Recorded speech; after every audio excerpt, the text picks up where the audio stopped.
I'm Eric, and I'm here to talk about the record attack, which is a joint work with the colleagues from the Cyber Defense Campus. And as the previous talk already introduced, there are some problems with the user privacy, location privacy in satellite networks, and I'm going to destroy that a little bit further. So the rough idea of the record attack is that we're working on the return downlink from the satellite down to the user terminal. It's a fully passive attack. We're only eavesdropping on the traffic, and we are an outsider attack, so we don't have any internal, I would say, execution capabilities also on the satellite system. For the attack, we of course need a target device, a user terminal that we want to figure out where it's located. And we have, in this example, two observers, two receivers that we control as an attacker. And when a satellite is communicating with the terminal, the messages that are sent from the satellite to the terminal are broadcasted in the satellite's antenna beam. And every observer there is able to receive those messages. So we know already that it's somewhere in the beam of the first observer. As the time passes by and the satellite flies a little bit over the sky, also the antenna beam switches a little bit, and in this scenario also the second observer is able to receive something. And at that point we already gain some information that somewhere in the intersection between the first and the second satellite footprint, there is the region of interest where our target device is somewhere located inside.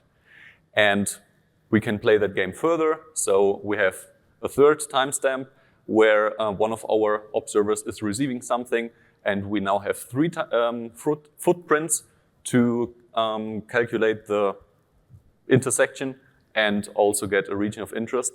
And that's already the basic idea of our record attack. Now, the question is it possible in reality, not only on paper, but in reality in the outside world, to get the region of such a target device? Spoiler alert, yes it is. And now I'm gonna go a little bit into details how we implemented this in the Iridium system. First, a few words about Iridium. Iridium is a LEO satellite system consisting of 66 active satellites. They are flying at an altitude of roughly 780 kilometers, and it's from the late 90s. So it's, I would say, very PhD friendly, and the security is, PhD friendly. Each satellite has 48 antennas, and each of these antennas creates a footprint with a diameter between 400 and 1,000 kilometers. So our record attack takes place in three phases. The first phase is the modeling phase. The goal is to have a model, or to create a model, of the satellite antenna footprints. And for this, we start receiving some of the Iridium messages, in this case, Iridium ring alerts, that contain a satellite ID and a beam ID. And with those two informations, we can calculate the satellite position based on the ID and some satellite databases. We know exactly where the satellite is. We, of course, know where our observer is. And thereby, we can calculate the angle between the satellite receiver vector, I would say, and the satellite nadir vector, so the vector from the satellite down to the center of the Earth. And this is already a data point that we have, so we know at which angle the beam, here in colored blue, was receivable.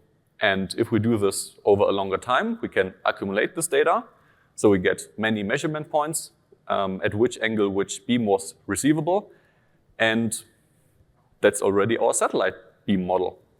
In reality, of course, it's a little bit more complicated. We're working in 2 dimensions, and here you can see pretty nicely the 48 satellite spot beams aligned next to each other. And you can see the total footprint of one satellite is basically covering complete Central Europe. Now, in the second phase, we are starting to collect informations about the target that we want to locate. And first of all, we have to place some observers roughly in the area where we think our device is. Then we start, of course, eavesdropping the downlink, and we want to identify the target traffic. For this, we can use some status messages.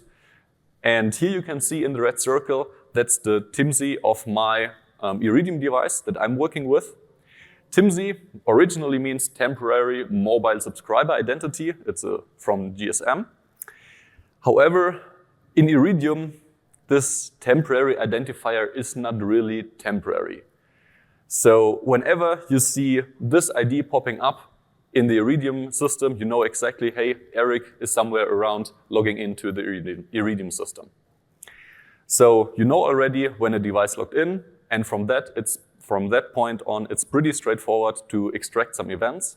You can simply follow one of the communication channels, one of the frequency channels Iridium is using, and thereby extract simply the information when a receiver is able to receive something or not.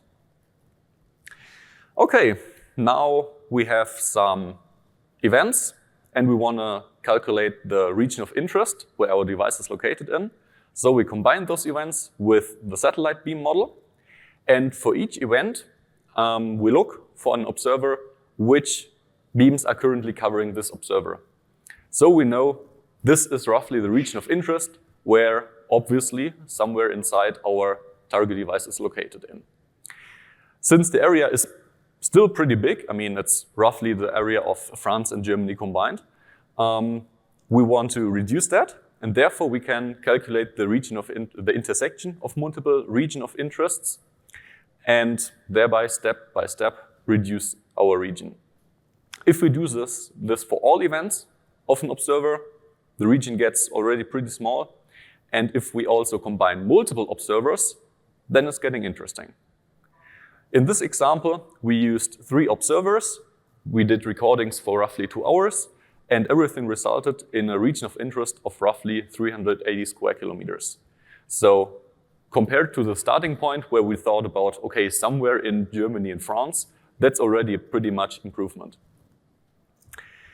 Okay, so we have seen the attack is working, obviously. Now let's do some simulations to figure out what are interesting parameters for our attack. The whole code for the simulations is online available, and all the figures that you see in this presentation or in the evaluation in the paper are fully reproducible with the code that you can find there. Why simulations I also talked about. The first obvious parameter is, of course, the observation time. If we have more observation time, we get more events, we get more information, and that reduces our region of interest. And the second parameter is to invest more resources. For example, instead of only 1 observer, as we had in the blue attacker, we now can also combine 3 observers, and you see the region of interest already gets a little bit smaller. For example, after 4 hours, we are roughly smaller than New York City. So you get an idea, at least, in which city your attacker or your target device should be. Another parameter is the beam model precision. Of course, if we have a more accurate representation of our reality, the results are getting better. And if we have more insight in the satellite system, for example, if we know when a beam switch is happening and why it's happening, then we can use those information to also narrow down our region of interest even more. Now we maybe want to know, okay, which of these different attackers is the most realistic one? So we can compare our simulations with our real measurements. And you can see that roughly our red attacker, the second one, is matching our measurements in reality pretty accurate. So let's use that one to go a little bit further. The fifth parameter that we're looking at is the distance between the observers. So if we increase the distance between the observers, we of course can cover a larger area. And as you can see here, around 400 kilometers roughly, there seems to be an optimum. If we increase the number of observers from 3 to 6 or even to 12, it still has an optimum at roughly 400 kilometers, which is supposedly related to the size of the antenna beams, which, as you remember, was starting around 400 kilometers. However, if you want to cover a large area, you can also go up to 600 or even 800 kilometers distance between the observers. To give you an idea, if you want to cover, for example, complete Europe, and you use a distance of 800 kilometers between the observers, you need 15 observers only. So I think that's something to work with. So in the end, a little summary. We started with only receiving downlink signals from the satellite to the terminal. We didn't send anything. It's a fully passive attack. In the first step, we created an antenna model that we know which antenna is currently covering which area of the Earth. We eavesdropped on traffic of our target device and extracted events. We combined the model with the extracted events to get a region of interest. And then we performed several simulations to figure out what are parameters to tune our attack a little bit. And that's it from my side. I'm happy to answer your questions.